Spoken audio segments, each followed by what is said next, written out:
Okay, Sound of Silence, take three. We'll see if it was the camera connection or the internet connection. Anyways, as we said before, I would like to thank my lovely wife, Jennifer, for joining us this morning. My comment is too short. That's okay. At least my screen shifted over so I can see if anybody posts anything. Good morning. Good morning. Anyways, our topic this morning is the sound of silence. In the first two editions of our try this morning, I was talking about resurgence of the old.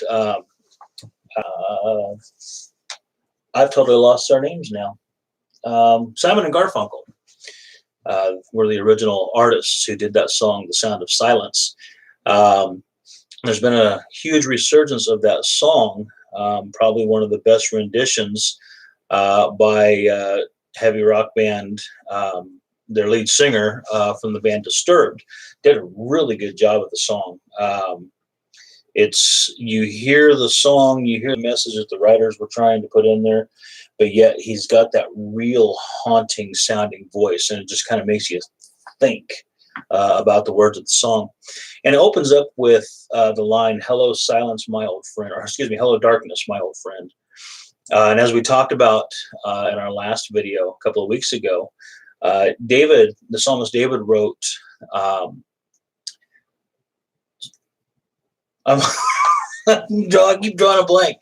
David wrote, the weeping will endure through the night, but joy comes in the morning. And darkness can be our friend because it's quiet. When we lay down in bed, whether I'm laying next to my wife or I'm snoring in her ear, either way, it's quiet. There's nothing there but you and the darkness.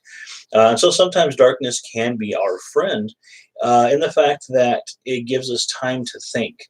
Benjamin Franklin had a list of things to do every day that he would look at, and things that he would do. He would start out with prayer.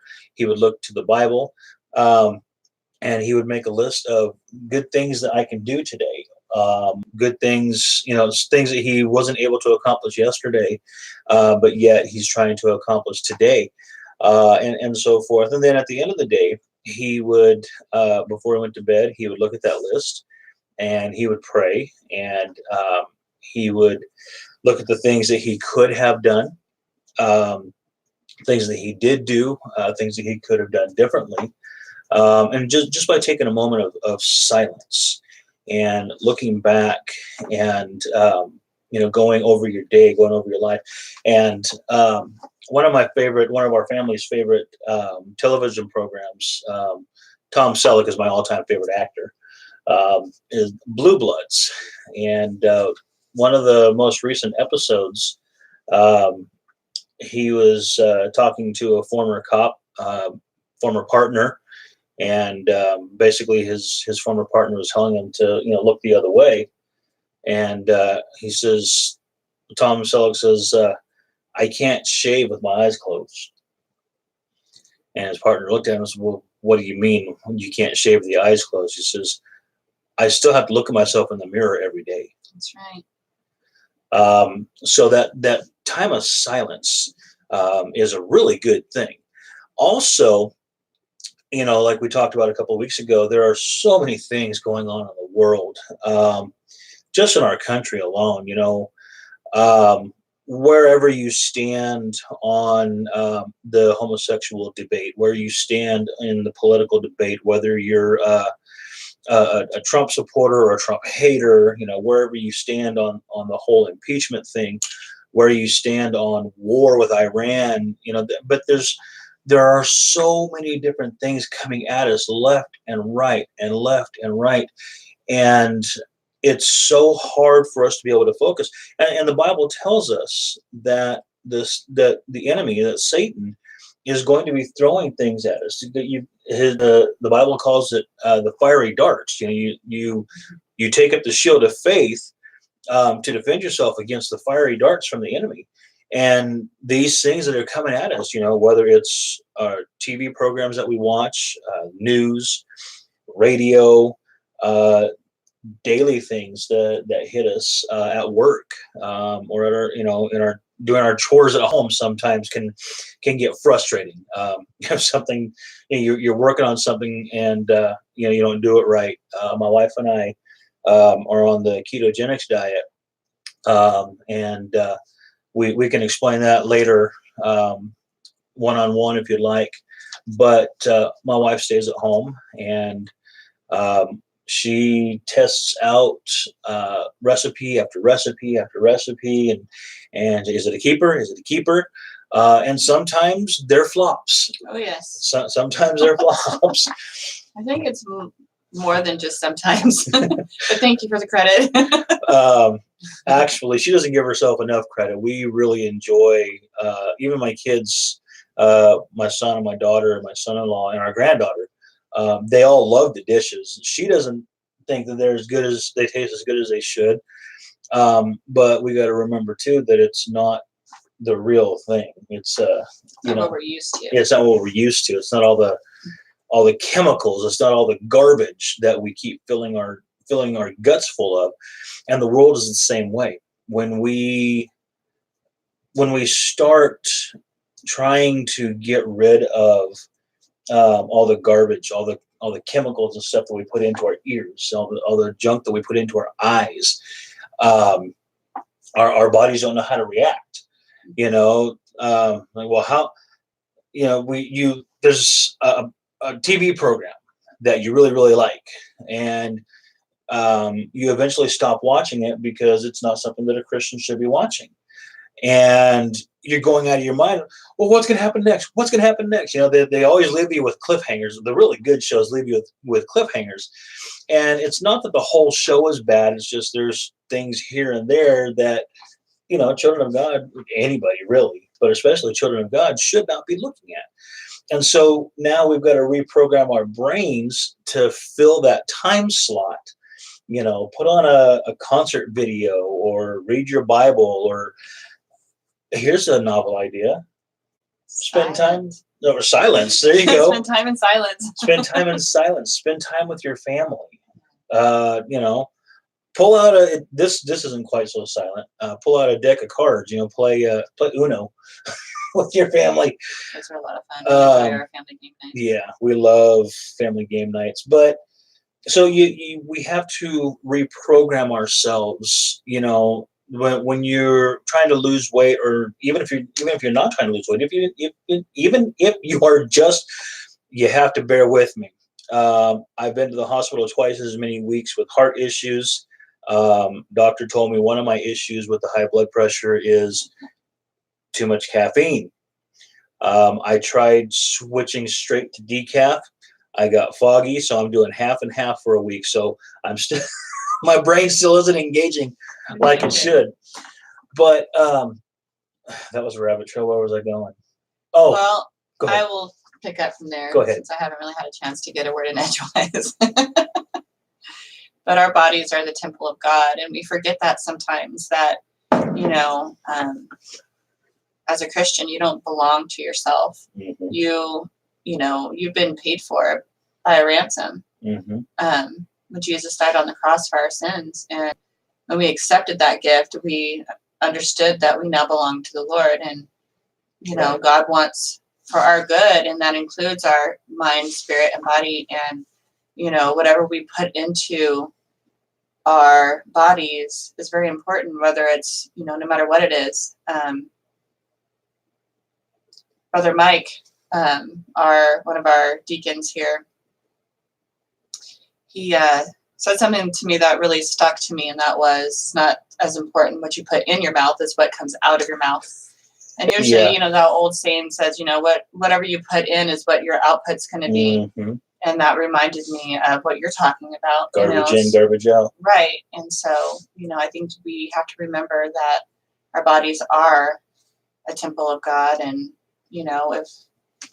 if we truly want to follow the Lord like we're supposed to, then we want to be able to do all those things as well. And I think that's where we came to our conclusion of Right. having to really be mindful of not just what we're putting in our ears and our eyes, but also what we're putting in our bodies too. And we're not advocating any diet plan for anybody. You have to do what you feel like the Lord is leading you to do. Yeah. But this is what we feel like the Lord is And calling for us to it's do. a good example. Using food is a good example because as Americans, which I'm assuming most of our viewers are American, um, in the ketogenics world, they have a phrase. It's called the Standard American Diet, and if you break that down into an acronym, it's SAD.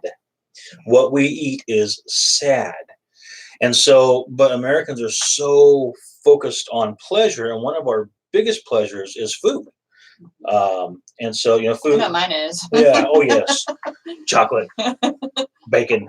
But food is a good example, I think, of how to retrain. That's where I was going too. Thank you. How to retrain our thoughts, how to retrain our actions. Even if we're just trying to eat clean. Eating clean can be anything. It can be your actual diet. It can be what you listen to. It can be what you see. Like she just said, garbage in, garbage out. It should be all those things, though. Yeah, all those things. Combination of everything. Trying to get as clean as possible, mm-hmm. and leaving the world out in the world. Leaving the world in the world. Absolutely. In the world, but not of the world. And I think that's a good example of that. Yeah. One of our biggest problems, because even though we're not of the world, we're in the world, with all this noise around us, is I think children of God have a really hard time knowing where to look for God or how to look for God. We see the power in nature. We see hurricanes and volcanoes and earthquakes a lot lately. In fact, it's been said, it is a sign of the times. It's been said even that Mount St. Helens up in Oregon and Mount Whitney, just 60 miles as the crow flies from here, are both waking up. But anyways, we see the power of God in nature, and God is an all-powerful God. We know this. We've heard this, whether we believe it or not. We've heard and know, at least from what we've been told, that God is an all-powerful God. Now, I do believe that. My wife has, believes God is all-powerful. And because He is all-powerful, we look for God in the power of nature. We look for God in the crashing of the waves, and we look for God, look at that avalanche. It's so beautiful and deadly. That's the power of God. And Elijah did the same thing. He was looking for the Lord's face. And Jennifer, read 1 Kings chapter 19, verses 3 through 11. Handy paper that Darren got for me, which is nice. So normally I would have my Bible open, but this is a little handy, so I don't have to flip through it. But anyway, 1 Kings 19, verses 11 through 13. And he said, "Go out and stand on the mount before the Lord. And behold, the Lord passed by, and a great and strong wind tore the mountains and broke in pieces the rocks before the Lord. But the Lord was not in the wind, and after the wind an earthquake, but the Lord was not in the earthquake. And after the earthquake a fire, but the Lord was not in the fire. And after the fire the sound of a low whisper. And when Elisha heard it, he wrapped his face in his cloak and went out and stood at the entrance of the cave. And behold, there came a voice to him and said, 'What are you doing here, Elijah?'"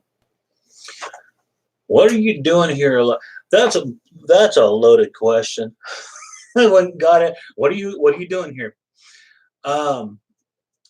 I think many times we as children of God do this very thing. We look for God in the power, and we're not wrong for doing so. I mean, God is all powerful, but when He speaks to us, just like the disciples on the stormy sea,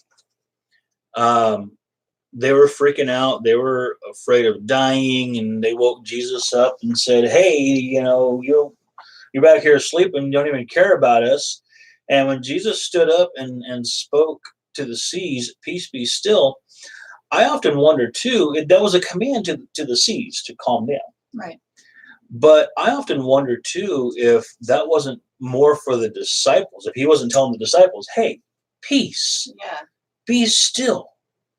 Well, but that's a good example though too. Like, I mean, picture yourself in that boat, that ship, and it's crazy out in the middle of the ocean, and there's this big Hmm. storm, and the boat is being flooded, and Harry is just sleeping there, and it's like the same thing in life whenever our lives are just this big storm and Yeah. everything seems to be kind of crashing down on you.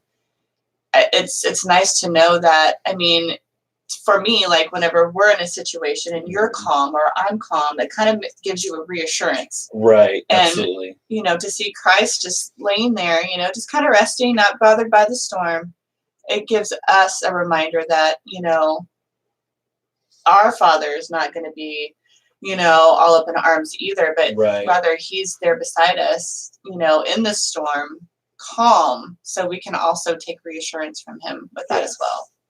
And two, when with Elijah, you know, God showed His power through the wind and an earthquake and fire.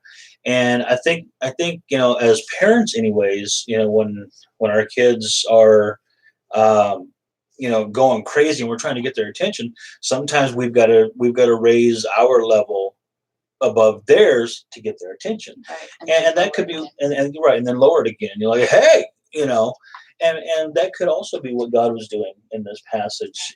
God was trying to get Elijah's attention. It was like, hey, listen, Yeah. listen, Linda. Anyways, I know about you, but I'm pretty hard headed sometimes too. When I'm looking for yes, something and I'm focused on something, sometimes God has to be like, hey, but I'm not over here. I'm here. right. And then He whispers to us. I shared Wednesday night. We looked at these verses Wednesday night too, and I shared on Wednesday night that when our granddaughter was a lot younger, now she's learning how to talk, and um, you know, mom and dad are teaching her sign language, and she's learned more. Oh, she says that a lot. She says that a lot. She has equated more with food, and you will hear her in the morning from the bedroom, more, more. But when she was younger, oh, she is. She can take a terrible day and turn it right upside down. Oh man, she's such a joy. But there was a time where she, I don't know if she had colic or she was just uncomfortable. And she would scream and scream, and she would fight everything. And Jennifer started this with her, and she encouraged me to do the same thing. And she would get in our faces, like even 6, 8 months old, she'd be up in our faces screaming. And we just talk real quiet to her, and hey, what's the matter? Don't yell at Papa. Tell Papa what you need. And she would stop, and sometimes it would take a few minutes, or I would just hold her on my shoulder, and I would very quietly start singing to her. Yeah, she really liked that. At a level that she would have to stop her screaming to hear, in order to hear. Yeah. And so, and that's what Elijah did. He was looking for God in the earthquake and in the fire and in the wind, because therein lies the power of God. Mm-hmm. But then God just, Elijah, just very quietly and calmly. So Elijah's like, I heard something. And he covers his face because he knows you can't look upon God and live. He covers his face and he goes to the mouth of the cave. And God quietly spoke to him. Says, Elijah, what are you doing here? Yeah. Of course, Elijah was running for his life at the time. But it also reminds me in 1 Samuel chapter 3, when Samuel was a young lad, probably about 3 to 5 years old, beginning in verse 9 through the first portion of verse 11. And we're reading from the English Standard Version this morning. Therefore Eli said to Samuel, go lie down, and if he calls you, you shall say, speak, Lord, for your servant hears. So Samuel went and lay down in his place. And the Lord came and stood, calling as at other times, Samuel, Samuel. And Samuel said, Speak, for your servant hears. Then the Lord said to Samuel, and if we do continue reading that passage, God gives Samuel a prophecy. This is the first time the Lord actually spoke to him and gave him a prophecy. Eli was excited to hear it until he heard what Samuel had to say. But that's where darkness can be our old friend. That's where silence can be so bliss, because it's in the silence that the Lord speaks to us. It's in the quiet that we can hear God saying, Samuel, Samuel. He wants to speak to our soul. He wants to converse with us. Mhm. And A lot of times our heads and our hearts are so crowded with all these other things, the activities of the day, or, maybe you're going through something really big in your life, you know, but at night, it seems like that's the time that you can really, it's dark in the house, yeah, it's quiet. And for me, it's a time for meditation and just prayer and, you know, really listening for that still small voice of the Lord, um, guiding me in whatever. yeah. I enjoy first thing in the morning. I don't have to be at work till 8 o'clock, but I usually get up at 5 in the morning, and I'll just sit there with my cup of coffee, and sometimes I'll read my Bible first. Sometimes I'll watch the news for the weather. I really don't like watching the news for anything else but the weather. Everything else is either has nothing to do with me or will get my blood pressure up. And the doctor says, keep your blood pressure down. But that first hour from 5 to 6, I don't do anything but just sit in my chair and enjoy the quiet. Sometimes if it's a really cold morning, which we've been having last, 6 or 8 weeks, we've been having a good winter this year. We actually have, yeah. Not real wet today because the forecast says it's going to be in the upper 70s, which is not winter like. But no, it's fake spring. We have fake spring today. Yeah, pray for us because it's going to drop right back down to in the 40s and 50s. Yeah. So, but that's sick weather. I'll start. Yeah, it is. I'll start a fire in the morning or something, and just sit there and read my Bible, or just sometimes I just sit and literally listen to the silence. A lot of times, I shared last about 2 weeks ago, 3 weeks ago, when we did our first video about my son's motorcycle accident, my son-in-law's motorcycle accident, and having to move he and my daughter and their daughter back in with us for a while. Which I love. I love having them here. I love it so much. But a lot of times they'll go out to dinner, and they'll take our youngest son along with them, or they'll all go to Bakersfield. A couple of weeks ago, they went to Bakersfield for the whole weekend. They left. We watched them drive away, and we both sat in our recliners and went, listen to that. And it was good. It was good for about 3 or 4 hours. Yeah, they were like, it's too quiet. They need to come home. But we enjoy we love having everybody in our house. But that quiet time is nice to have too. So, whether you're watching this just because you're curious, because myself or Jennifer or one of our kids, don't look at me like that. Some people in town know you. I was thinking of anyone not in town. She knows a lot of people not in town. She's a homebody. She doesn't get out much. We've been working on that. Well, especially since the accident and stuff, you never know when Jacob's going to need an extra hand. So, but whether you're a believer or not, I do have some friends that are not believers. I have friends that are believers in other religions. that watch these. Chris Clanton, the gentleman who normally will be sitting with me. He's got a lot of friends who watched the first video. And when's the next one? When's the next one? He is so full of knowledge. Oh, I love that guy. I love to hear him preach. He is just amazing. Yeah. He, you know, just a little side note here, a little rabbit trail for myself is, you know,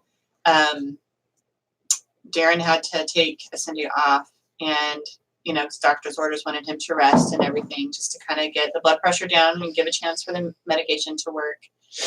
And I'm telling you, he did Sunday school, and then, you know, he did a 2-part thing. And after Sunday school was over, we were just like, okay, can he just preach? Because, and just do this, you know, the Sunday sermon part of it to do his other half. And it was just, you know, his story lines up with my story so much. And I haven't had a chance to talk to him about that yet. But, you know, I grew up in the same manner as him. And so we have a lot in common. I'll just leave it at that. But the way that his sermon was, it was wonderful. Just, you know, to hear, just to hear him preach. He has so much passion, and I really admire that about him. You can see that he loves the Lord. Oh yes, absolutely. And, so anyway, I'll just that's okay. Get off that sidebar. But so, you know, I'm looking forward to these videos too with Pastor Darren and Chris, and I'll be watching from the other side instead of on this end. But that's okay. I like that better anyway. Well, you're a lot prettier than I am, so and prettier than Chris is. So we'll probably bring you in every once in a while, just kind of make us look better. I don't know if that's true, but you know, for whatever your reasons are for watching these videos, believe it or not, if you're looking for encouragement, looking for answers to questions, I would say start there. Start by finding your quiet place. You know, this is my office. You guys saw what's behind the curtain a couple of weeks ago. Very thankful for Sister Carmen for making this curtain for me. It's I can tell by what I'm looking at, it's muted, so it's less distracting back there, which is a very good thing. But that's the thing. Put away your distractions. Try and find a time to meditate. And I don't mean, you know, fold your legs into a pretzel and sit there. Although if that's, you know, if that's your form of meditation, then that's your form of meditation. You know what? But find that quiet time. When I was having a really hard time with stress and anxiety, I learned some breathing techniques. And fortunately, the counselor that I was seeing was a believer as well. And not only did she teach me some breathing techniques and some coping techniques, you know, we kept the focus on God. And you know, sometimes I'll play like either some Native American flute music or some Celtic flute music, very soothing. I really like the piano hymns. Oh, the piano hymns are amazing. I'll come in here on Sunday mornings, early on Sunday morning to finish getting ready for the day and to put my heart and my mind, and I'll put those piano hymns on while I'm going over my notes and such. And it's very soothing. But find something, a quiet place in your garage. If you have a camping trailer or a motorhome, you know, make that your quiet place. If you have a large enough house where you can set aside, you know, a lot of ladies, well, a lot of guys too, have a craft room or a sewing room or something, you know, and you know, put your tools away, put your hobby away, so that you can have a distraction-free quiet time, and listen for the voice of the Lord. Listen for that sound of silence. And sometimes allow your thoughts, even good or bad, allow your thoughts to run away from you or run away with you, because sometimes that'll help you learn how to cope with those bad thoughts. Yeah. What were you going to say? I just, one of the things that just popped up into my mind, and, you know, I know a lot of people who, you know, are searching they know that they're searching for something, they're searching for God.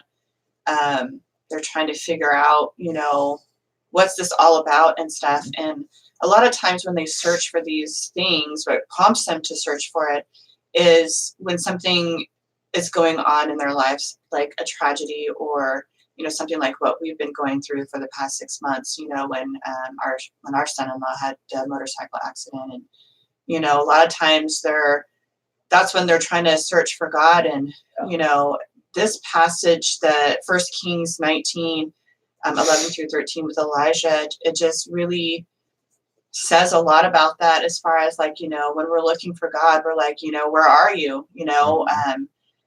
I thought you were there. I thought you were good and kind. And, sometimes we don't understand why God does the things that he does. But, in your search for God, try to remember that even though a tragedy does happen, it is important for us to, when we're seeking God, to be silent, to, let the Lord comfort us, let the Lord help kind of point the direction that we're supposed to be going. There's a lot of lessons that we've even learned in this, situation, how to be more, faithful, how to be more, just kind of letting God have, our lives, even through a tragedy, even through something, that's so bigger than what we are, that only God can be in charge of, and remembering that we don't have control over certain situations, that, the Lord is in control and he does want our best, even though, again, sometimes when we're in tragedy, we don't really understand, or we don't really feel that God's there, or how can God be here or allow this to happen? But there are reasons. And sometimes we figure out what the reasons are. Yeah. Like we think back over the last 6 months and we see God all throughout, the last 6 months. And it's always, we're like, oh, that's why this happened. Or, oh, I see what he did there. And sometimes we don't understand it ever, Right. or maybe not right now. Maybe God will show it to us much later in life, and maybe sometimes God allows us to go through things so that we can call out to him, so that we are, in a way vulnerable to him, so that he can, use us and speak to us and get our attention. And not that God does things, for our harm, but he does all things for our good. But like what this says, a lot of times we're looking only to God through these big things, these fires and these earthquakes and all the things that Elijah describes here. But God's not just there, and we shouldn't just reach out to God whenever things are big. We should reach out when things are good, or when things are, melancholy, whenever it's just kind of like a day-to-day thing, I think that's what the Bible means about praying without ceasing, and just kind of having that connection with God at all times. And that includes the silent, the dark, or the normal day-to-day things. Well, Job, wow, Job. If Job could still believe after everything he went through, Job even got to a point where he was questioning God. Like you said, well, where was God in this? How come God didn't that? It's easy to do. Yeah, and God let Job bellyache for a while, like he does with the rest of us. He lets us vent. He lets us he lets us vent. He lets us get it out of our system. But and then it's almost like God looked at Job and says, "Are you done? Where were you? Yes. When I created the stars? Right. Where were you when I hung the planets? It's a good reminder. Do you hold the tides back with your hand?" Yeah. And so God goes on in the book of Job. I think it was like 2.5 chapters of God saying, you asked me where I was at. Where were you? Right. Where were you when I did this? Where were you when I did that? I have a purpose for everything. And so sometimes I've done it. Just because I'm a pastor doesn't mean I'm immune to the God, where are you? In fact, Probably more so. Probably more so. I know a lot of pastors who have shared with me a lot of their feelings, sometimes feeling alone as a pastor. Oh yes, It is, you've never been this lonesome before. and it's not that the church members aren't around. It's not Right. that people ask, or don't ask, hey, what do you need? But we actually have several church members that do that. Oh yes. Brother Mike. It's not them, it's us. Yeah. And, and it's because of our responsibility. Yeah. Our role in the church. Like that old saying, heavy is the head that wears the crown. Well, I mean, obviously, I don't wear a crown here. No.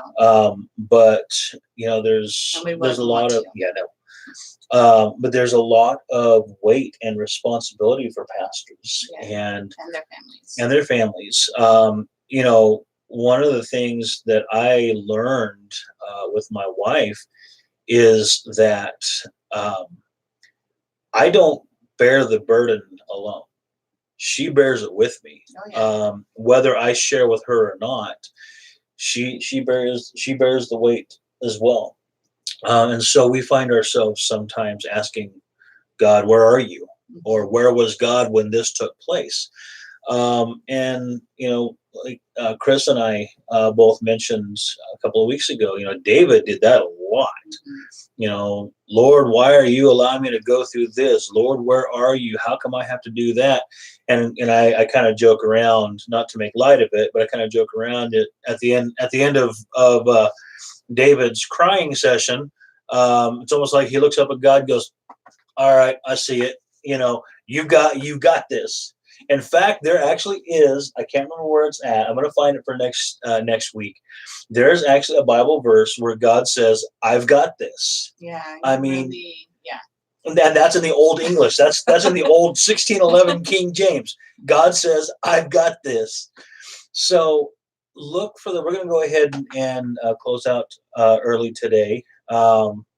But excuse me, my nose has been really itchy today. So I know, mine too. I think it's must be all linty in here or something. I'm not sure what's going on. But I've done a lot of redecorating and cleaning in my office and stuff, and so there's probably a lot of dust that's still not settled. But silence isn't a bad thing. Silence is a very good thing. Silence teaches us to listen for the Lord. That song, the old hymn in the garden, and he walks with me and he talks with me and he tells me I am his own. When God, I love that song. And when God would go and meet with Adam and walk through the garden with him, it wasn't a raucous run through the hills. They walked side by side. And talked, and it was an intimate conversation. To have that! Yeah, my I can't wait goodness. for that. I really cannot wait for that. But I'm excited for it. It's the silence speaks volumes. So there's lessons in everything in life. I mean, even with the bad. I mean, if anything can be turned into something positive, and we know, of course, that whatever happens is for the glory of God. And if everything is for the glory of God, then even the hardest challenges in life is a positive thing. Yeah. And if we look for the lessons and what we're supposed to learn from them, what we're supposed to get out of it, it's going to be a beautiful thing, and you're going to be glad that you went through it. Yeah, amen, absolutely. That's about all I've got this morning. I've got too. It was great to have being here today. It wasn't as bad as I thought it was going to be. Brother Chris still has a couple more weeks of a previous commitment. So I'm not sure who my wingman will be next week. I'll let y'all decide if I should invite my wife back with me, or maybe one of my sons. My daughter is at work right now, so she wouldn't be able to join us. She's a hardworking girl. She's a very hardworking girl. So proud of our kids. But If you have any prayer requests or questions, this video is going to be up on YouTube, on the church's YouTube page, Landmark Baptist Lake Isabella. It is also going to be on Facebook, posted on the church's Facebook page and also on my personal page. I'll be tagging about 1 million people on it. So, hopefully this video can go around the world, become viral. Hopefully it's a blessing for Jesus' to you. sake. Yeah. Hopefully it's a blessing to you. But if you have any questions or prayer requests, this is only our second video, so we don't have any live viewers right now. I think it's people having a hard time finding it. We had a hard time first 10 minutes. The video kept disconnecting. I don't know if it was the camera or the internet connection. It seems like it was the camera. I think it was the camera. We made some adjustments. But to watch live, you do have to have a YouTube account. But you can always go back and watch the videos and ask questions or ask your prayer requests on the playback. And I will, either myself or my wife or Brother Chris, will make note of them, and we'll try to address as many of the questions as possible. And if we're not able to get to them in the video, I'll message you personally. And we will always, if not live, we will always pray for the prayer requests. Last week, or with the first video, I prayed us out. I love to hear my wife talk to God. It thrills my heart. She's the genuine article. What you see is what you get. So I don't know how to be anything else. if you don't mind, my dear, Good and bad. I would like you to dismiss us. Heavenly Father, I would just thank you for this time that you've given us to do this devotion and prayer time, Lord. And I pray, Lord, that whoever hears these messages, Lord, that they would be blessed by it, and that you would get all the glory for all that we do. Lord, I pray for the person that might be out there who is confused and not sure where to find you, Lord, but I pray that you would help them to stay silent so that they can hear your voice, so that you can speak to their hearts, and that you might be found in them. Lord, I thank you again for all your many blessings that you've given to us. And Lord, I just, I lift up any prayer requests that might be out there already that we haven't heard about, but you already know about, Lord. And I just, I thank you again for this time. In Jesus' name we pray. Amen. Amen. Thank you, honey. Oh, goodness. We'll just leave the hat on. Oh, your hair looks fine. So if you are in the Kern River Valley, of course you like my hair. If you're in the Kern River Valley and you don't have a home church, come visit us. 9:45 on Sunday mornings for Sunday school, or 11 o'clock and 11 o'clock for regular worship time. We are located at 2741 Mountain View Road. 2741 Mountain View Road, right off of Erskine Creek Road. If you have stopped at Mountain View Baptist, you have not gone far enough. If you get to the elementary school, you've gone too far. We're on the dirt road just behind Wallace Middle School, the ball fields, the Little League fields there at Wallace. But we would love to see you. 9:45 Sunday school, 11 o'clock morning worship. We also have Bible study and prayer meetings, 5 o'clock Sunday nights and 6:30 Wednesday evenings. Please join us. All are welcome. All are welcome, absolutely. We also do live stream right here on our YouTube page.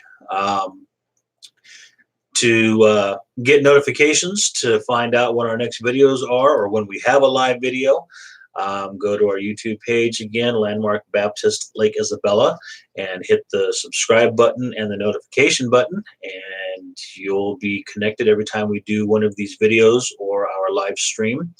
And just something to think about. I think I do have a Patreon account. I've been kind of thinking about and praying about it. I don't My hang up is I don't want it to sound like I'm in this for the money. I don't want to be one of those preachers that pats my face with a towel and says, if you send me $1,000, I'll send you a piece of this towel and God will multiply your money. I don't see anywhere in the Bible where that works. But if you have the desire to support the ministry at Landmark Missionary Baptist Church, I am a bivocational pastor. I do have to work outside the church. So pray about that and let me know. As I continue praying, whether or not to connect Patreon to YouTube, which is YouTube's way of YouTubers getting paid. Anyways, but it's strictly to continue supporting our ministry here. Yes. Part of the proceeds will go to the church. Part of the proceeds will go to my family. Hopefully, my goal is whether we grow the church or grow our online audience, that I am able to minister full time. And we don't need a lot to minister full time. So keep that in prayer. Again, I'm not trying to get rich off the Bible because, well, that's no. The important thing is that you come and you Yes. listen and you get whatever God is trying to get Thank to you. I'm always uncomfortable asking for I money. am too, so that's why I'm ending it. So, anyways, the important thing is to reach others for Christ, and yes, that's why we're here. absolutely. So keep those things in prayer. Again, keep this ministry in prayer. That's the number one support we need is your prayers. That's right. Oh my goodness, yes, please. So until next week, be blessed. Find your silent place, your silent time, and listen for the voice of God. And I think we're still recording. And